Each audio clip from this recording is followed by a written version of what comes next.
You're watching UnrealEntGaming. This is Beerus, the God of Destruction. Make sure you subscribe to UnrealEntGaming and push the like button for me, or else I'll Hakai you from existence. Oh, and do make sure to watch the entire video all the way through. And to follow UnrealEntGaming on both Instagram and Twitter. Whiz, enough. On to the video.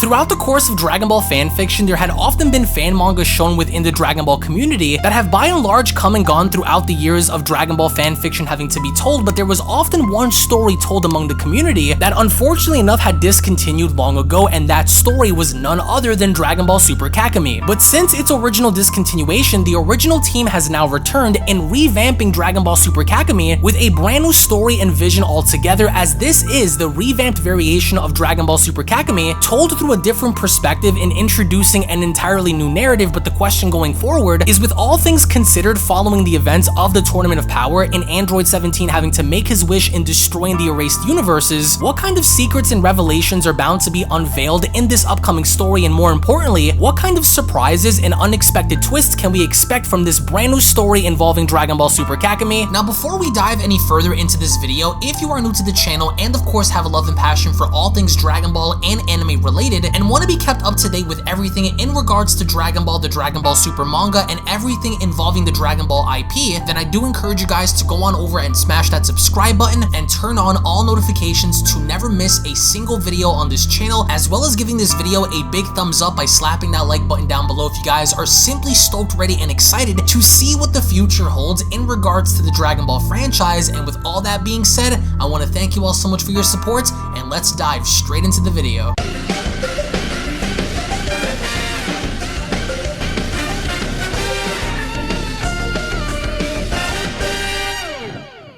As our story opens up with a brief introduction to both Goku and Vegeta's battle history, as the narration went on to inform the viewers by stating, among all the fighters the Z-Warriors have faced during their odyssey, a formidable new Saiyan had appeared. Goku and Vegeta struggled to beat this mighty foe. Those two ended up uniting their power in order to put down the monster they were facing, Broly, which once more is a direct reference to Dragon Ball Super Broly, as the narration then went on to continue. Goku's pure mind led him to see the goodness within the legendary warrior. Broly was then indebted towards Goku as an inconceivable friendship was born, which based on the illustration goes on to showcase the friendship that was born following the events of both Gogeta versus Broly. As we only then venture back to Earth, the narration continues, while everything was quiet all over Universe 7, an event from the past was going to overcome the future. The consequences of a benevolent action will impact the coming events at a much larger scale, which of course illustrates the case in point of Android 17 having to then make his wish during the events of the Tournament of Power. As we only then venture on over to Universe 6, specifically on planet Sadala, we observe how the God of Destruction Champa along with his angel Vados are present on planet Sadala, as Caulifla went on to comment, "Lord Champa, teach me some super secret technique," as it was only during that moment where Champa went on to spill his drink from his mouth. He then went on to ask, "What's that? An earthquake?" Caulifla asks, because everything on planet Sadala seems to be shaking, as Caulifla went on to respond, "So, is this one of the techniques you'll teach me today?" As Champa went on to disregard her comment by asking,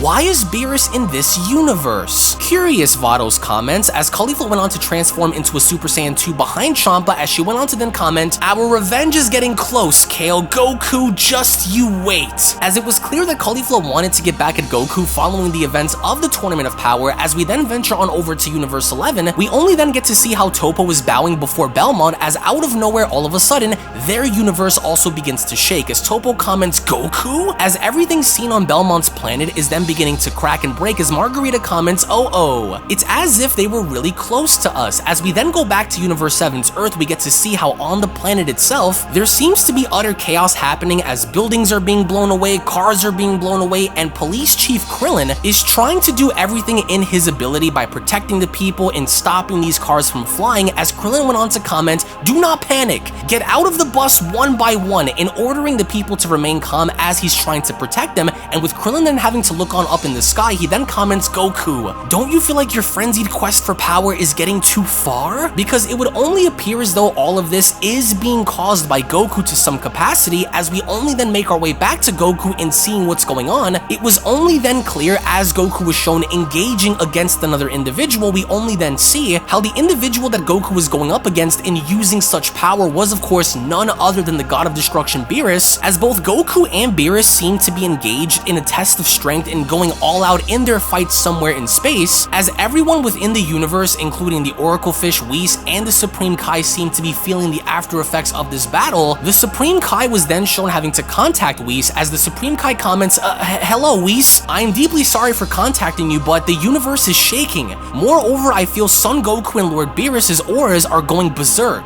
May I ask for an explanation of what is currently happening?" As Whis went on to respond, "What's happening? Dear Shin, it is the culmination of the training of Son Goku." As of course we then get to see how Goku is infusing even more power within himself in showcasing Super Saiyan Blue. The battle itself involving the two seems to be so intense that Whis is the only one that kind of knows what's going on, as even with Goku having to acknowledge his newly found powers by gripping onto his hand out of nowhere, Beerus went as far as to almost blast Goku's head off. As Goku went on to nearly avoid it, it is more so clear now than ever before that Beerus seems to be enjoying himself in this engagement against Goku. As of course the two then go on to attack each other, they miss, and because of that they end up destroying all of the surrounding planets around them, which I think is incredibly spectacular to see the level of impact that these two have, because you can go as far as to almost feel the tension between the two, because assumingly enough Goku's trying to prove his point in the overall idea that perhaps maybe Goku assumes that in fact now he is a lot stronger than Beerus, with of course Beerus having to counter this by reminding Goku that he in fact is the strongest. And with Goku then shown powering up, even while mixing the power of Super Saiyan Blue with Ultra Instinct, Goku attempted to attack Beerus but to no avail, because Beerus was actually then shown being fast enough to not only avoid and dodge Goku's attack, but also being quick enough to get behind him and kicking Goku directly in the back of the neck, which you can see the level of impact as Goku went on to spew out blood. But he's not done, because from there Goku quickly went on to turn around by blasting Beerus, but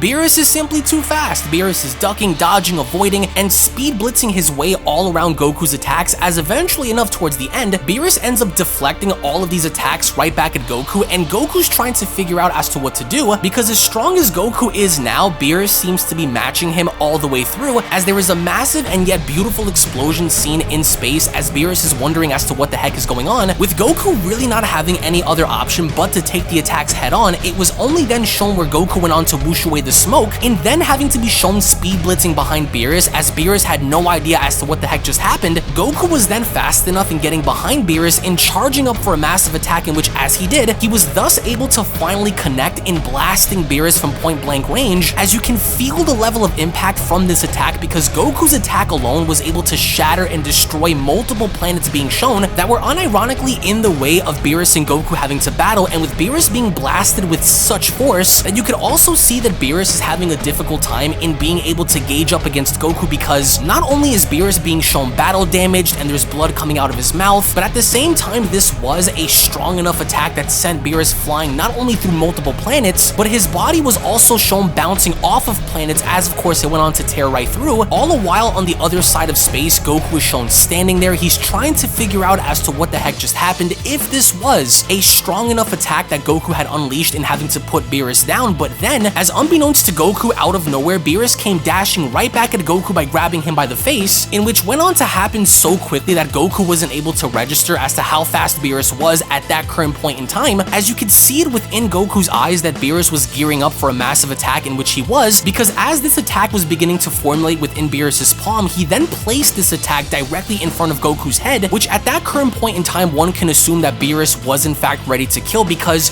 you can see it upon his face that Beerus looks absolutely crazy crazy, which he wasn't afraid on risking the overall fact that he was willing to kill Goku at that moment. But with Goku's instincts then having to kick in before Beerus could do anything to harm him, it was only then shown how Goku was able to slip away and flying past Beerus, and with Beerus having to chase him, there was no doubt that wherever Goku and Beerus had stepped foot on, they ended up fighting in, because there was a calm, cool, and peaceful planet shown with an animal just about to drink water until Goku and Beerus had went on to land on the planet and fighting momentarily until seconds later, they were gone. And as they left, you can see how the planet was literally just stripped of its grass, of its water, and even the animal's fur, because although Goku and Beerus had went on to land on the planet for a momentary second, their overall presence of simply having to be there had affected the entire planet, and with Goku being shown having to flee away, that's when Beerus went on to shout, "Come over here, son Goku," and Beerus looks crazy, and Goku looks worried because Beerus seems to be enjoying this a lot more than Goku, because Goku now knows that he has to get away from Beerus, that he has to do something in order to distract Beerus. But then, before Goku could even act, that's when Beerus went on to grab Goku by the leg, and as he did, Beerus proceeded in tugging Goku forward and then having to use him in kind of using Goku somewhat like a ragdoll and having to throw him forward. And as Beerus went on to throw Goku forward, you can immediately tell that Beerus had gone on to use a lot of force and a lot of power in doing so, because Goku's body wasn't able to do much, as of course Beerus followed through by blasting Goku. So Goku's body was then shown having to be on somewhat of a collision course and having to land on a remote planet that seemingly enough was indeed far away, and Goku had no means of stopping himself because the sheer magnitude and force, as I just said, in which Beerus had thrown Goku with was so strong and so powerful that even as Goku's body is going flying through space, he's coughing up blood, he's trying to garner somewhat of momentum and having to stop himself, as of course his body from there was shown crashing through planet after planet after planet until there was one planet in particular in which Goku was heading towards, and he was heading there with such force that you can actually see the shockwaves of the level of speed in which Goku's traveling in, even through space, as the residing residents of this planet seemed to notice something having to come down from the sky and literally not having a clue as to what the heck was going on in space until one of the children of this residing town had seen Goku fall down, and Goku had managed to hit the ground with such tremendous pressure that it not only went on to create this massive crater within the planet, but you could also go as far as to imagine what the sheer impact and force would be like for a god of destruction to literally throw you with everything he has through space and landing directly down on a planet. There was no way that Goku was able to continue this, as of course his entire face was covered in blood as he had reverted back down to his base form. There's blood all over his face, there's steam coming out of his mouth, as that exact same little kid had just gone on to witness what had happened with Goku having to be lying within the crater. It was only then shown as Beerus was hovering above the planet, he went on to stick his finger up in the sky in creating this massive energy sphere in space which resembles that of the sphere of destruction, in really not having any care in the world for the residents of this planet nor for Goku, because Beerus was going to go on and destroy both of them either way, so it really wasn't any skin off of Beerus's bones. As Goku went on to look up, he was horrified because he knew that Beerus was planning on unleashing something big. So what Goku does is he powers right back up to Super Saiyan Blue, he tries to sit up, and this little kid is scared out of his mind as Goku went on to shout, "Get out of here!" because Goku knows exactly what Beerus was going to do, and with Beerus then shown smiling, Goku knew that he was going to launch this attack either way. As of course Goku quickly acted in leaving the planet, he then went on to ask, "Why put an entire species in danger, Lord Beerus?" But unbeknownst to Goku, that same little kid that he just told to get out of the way had latched himself on Goku's leg, as Goku was shocked because this little kid is scared, this little kid seems to be crying, but either way, Beerus does not care, because Beerus then went on to respond by telling Goku, "Get ready, son Goku," which instead of sacrificing that little child's planet, Goku went on to a nearby moon. But either way, there was a distraction, which was the little kid that was clinging onto his leg, as Goku knew that he had to protect him, but at the same time, Beerus was just about to unleash this massive attack, in which he did, and as this attack was then shown hurtling towards Goku, Goku was shocked because he didn't know how to act, he didn't know how to respond, he didn't know what to do, so instead, he ends up taking this blast head on, as we get to see how this gigantic sun-like attack had then swallowed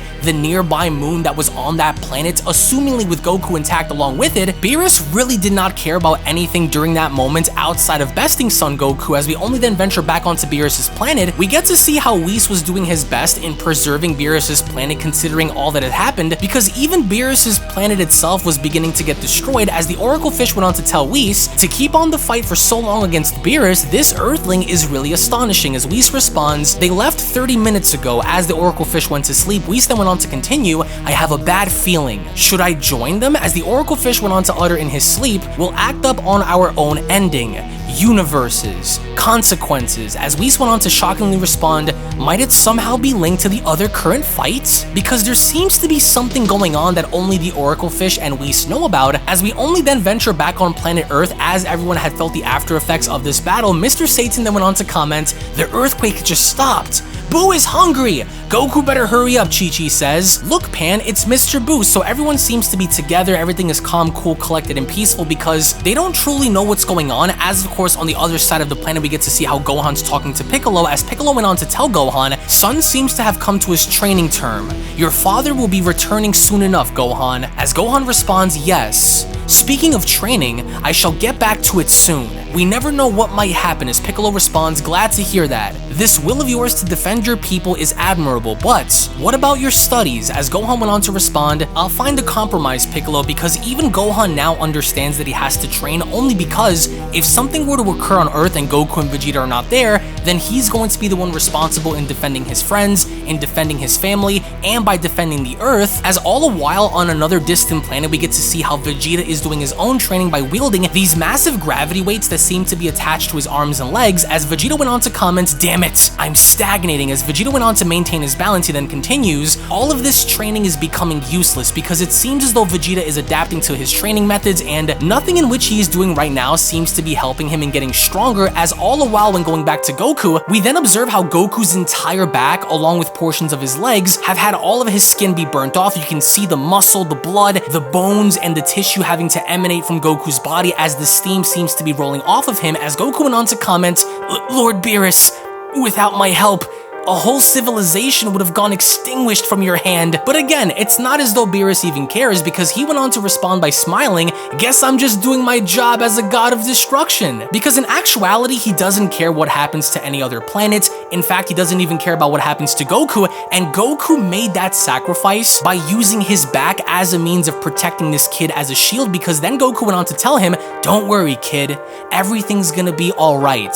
And as Goku then went on to collapse, Beerus then went on to respond, never had there been a mortal that defeated me in such a fight. Even within gods, rare are those who forced me to use such power. And as Whis went on to make his presence known, Beerus then continues, however, warrior, you have reached your limits. In essentially telling Goku that there had never been a mortal that was able to beat Beerus in battle, even with the inclusion of some of the other gods. And as Goku falls into this dream sequence in remembering his friends, in remembering Baba, in remembering Vegeta, in remembering his family, Goku then seems to find a bit of comfort and a bit of relaxation in this world, as Goku comments, it's so nice, but what is this place? Just when I was getting thirsty, as he looks to be immersing himself within this world, it was only then where out of nowhere, where on the outside Goku's vessel, Goku's body, is then shown standing up. As a familiar aura then begins to engulf his entire body, Goku had now managed to reactivate the powers of Ultra Instinct in remembering his friends, in remembering his family, in keeping that calm state of mind, as even though it was the sign variation, the omen variation of what Ultra Instinct was, it was only during this moment where Goku went on to take comfort by holding on to this kid, and as soon as Goku then took flight, he immediately then proceeded in dashing right past Beerus and having to bring this kid back onto his home planet. And as he did, Goku's aura then begins to overtake all of space, because there had seemed to have been a massive effect that Goku had created all throughout space-time, in which Goku's very essence is shown shining through within deep space, and Beerus seems to be a tad bit confused by this, because what Goku had then gone on to create by using his very essence, by using that same aura that had surrounded him,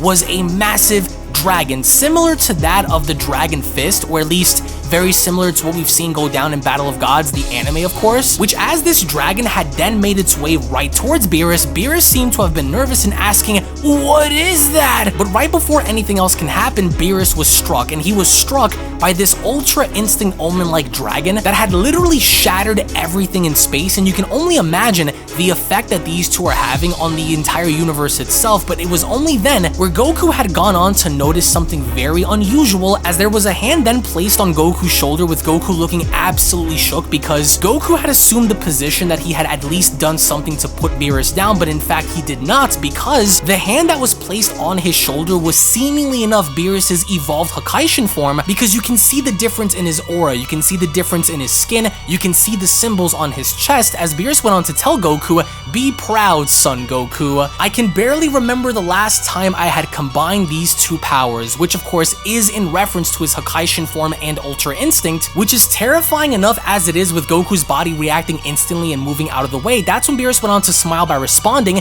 "Useless. You're as fast as a turtle now to me," but Goku is not giving up, because from there, even though what Beerus is saying might be true in the fact that Goku is a lot slower than what Beerus is now, Goku still refuses to give up, as he went on to charge up for a massive Kamehameha in such a beautiful way that Goku was assuming the idea that this was going to be over once, of course, this Kamehameha had then went on to make contact with Beerus, and with Whis having to look on, that's when Whis went on to respond, "Wow, they are really pushing it.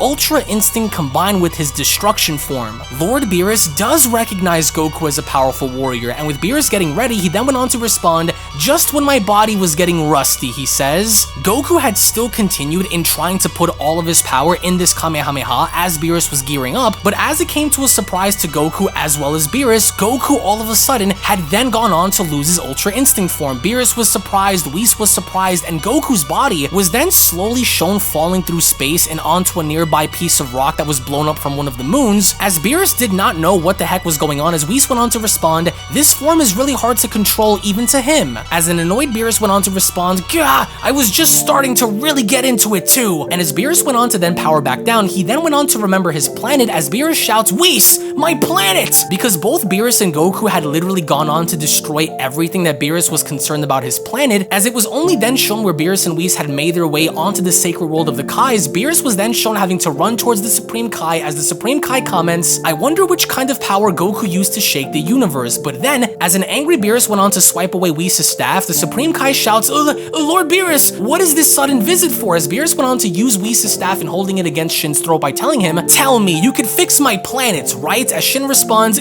"Yes," because the only reason as to why Beerus had come here was to force Shin in fixing his planet, in which as they went on to then bring Shin to Beerus' planet, Shin was absolutely dumbfounded, as Shin went on to comment, Is that all that remains?" Whis says. Funny as it sounds, right? As Shin comments, "But what's wrong, Shin?" Beerus asks. "Don't tell me you're not able to do your damn job." No, Shin says, "That's not it. It just might be longer than expected." "Good," Beerus says. "Whis, let's go back to Son Goku. His atmosphere aura will soon expire." In which as Beerus and Whis then go on to take their leave, we then venture on over to the Grand Priest's palace. We then notice inside how all of the other angels are beginning to gather, as there seems to be something unusual happening, in which of course as they all gather together, the Grand Priest then went on to comment, "Thank you all for your presence. You may already know why you're here, but there's one information missing to all of you. Before all, not a single word must leave this place. If the Omni Kings are aware, heavy sanctions will be issued. As you might already know, Lapis, the Earthling of Universe 7, which is Android 17, had wished to restore the universes which disappeared during the Tournament of Power. The problem here is that it also restored the 7 universes that were a void for an eternity." 7, one of the angels asks? "Weren't there 18 universes originally?" "Not exactly," the Grand Priest says. "I never mentioned it to any of you, but there was a 19th universe also called Universe 0. And with all of the angels having to look on, one of them went on to ask, "Why hide it from us, Father?" as the Grand Priest responds, "I could not do so otherwise." "I see," says Margarita. Father might have thought it could never had been. Until then, out of nowhere, each and every single one of the angels then went on to turn around, as even the Grand Priest himself was seemingly shocked, as he went on to utter, "Oh, I should have known," as lo and behold, out of nowhere, in front of all of the angels standing before the Grand Priest, there was another angelic being that went on to make her presence known, as this being went on to comment, "The one you all refer to as Father is just a coward, afraid to face his own past actions." angels. Just who the hell do you think you are to judge, father? One of the angel asks. Calm down, Mojito, says Margarita. We must remain neutral despite the situation. Kneel down, the angelic woman says. Don't you realize how much you all are ignorant? I never abandoned you. Let me tell you about this imposter's past, the woman says. In which, as these angels are now beginning to put this into question and wondering about who this woman is, it was only then where the Dragon Ball Super Kakumei manga chapter number 1 special then comes to a close. Now, what I absolutely love about this revamped version of Dragon Ball Super Kakumei is the fact that we get to see more of a chaotic showcase between Goku and Beerus, and it even goes as far as to illustrate the case in point that Beerus has something more than what he's revealing on the surface now, and that Goku has a long way to go before mastering Ultra Instinct. And because of this, the sheer force and impact of their fight went on to destroy multiple planets within Universe 7, but also their overall influence was felt throughout the multiverse, which goes on to kind of raise more questions than answers, and kind of asking the question as to how strong Beerus and Goku truly are as of this current point in time. But also to see the level of brutality behind their battle, do I think it's more than fitting for their characters to see which one of them is in fact the strongest. But on top of that, to also see the gathering of the angels and the mother of the angels having to then be revealed, it was something that was introduced a very long time ago, and to now see this come back into fruition,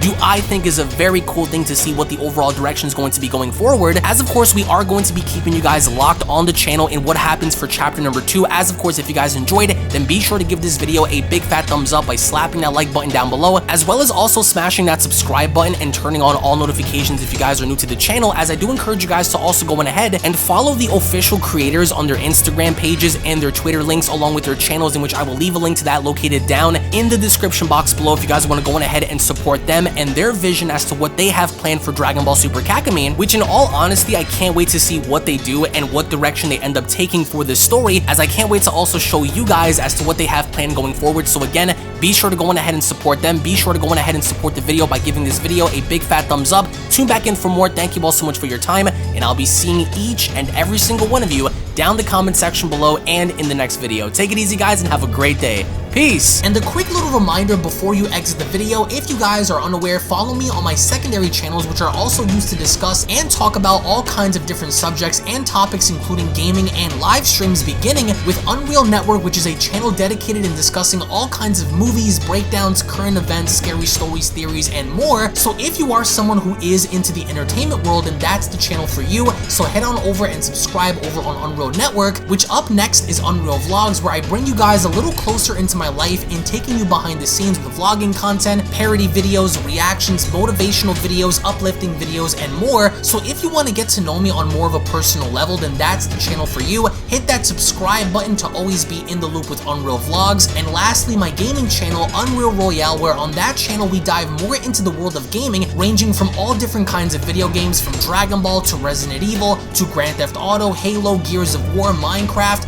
all kinds of horror games, shooters, RPGs, and more, including live streams. So if you're a gamer and are into the gaming world, then smash that subscribe button over at Unreal Royale and experience the ride with me. I want to thank you all so much for your time. Thank you all so very much for your support, and I'll be seeing each and every single one of you in the next video. This is the Galactic Emperor of the Universe, and of course I'm here to tell you to subscribe to UnrealEntGaming. Also follow UnrealEntGaming on these social media platforms to stay connected at all times. And if you don't, then very soon you will all be dead!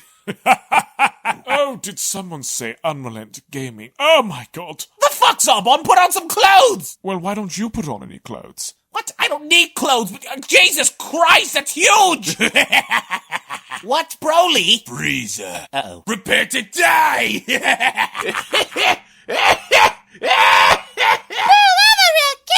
But once you get video, lots of likes, or Bill will turn you into chocolate! Vados, get over here! Tell these mortals that I'm the biggest UnrealEntGaming fan. This is my moment. I'm a part of his notification squad. Universe 7 can have all the fun. I just want the food. And don't forget to leave a comment on this video. Show some love for the best community on YouTube.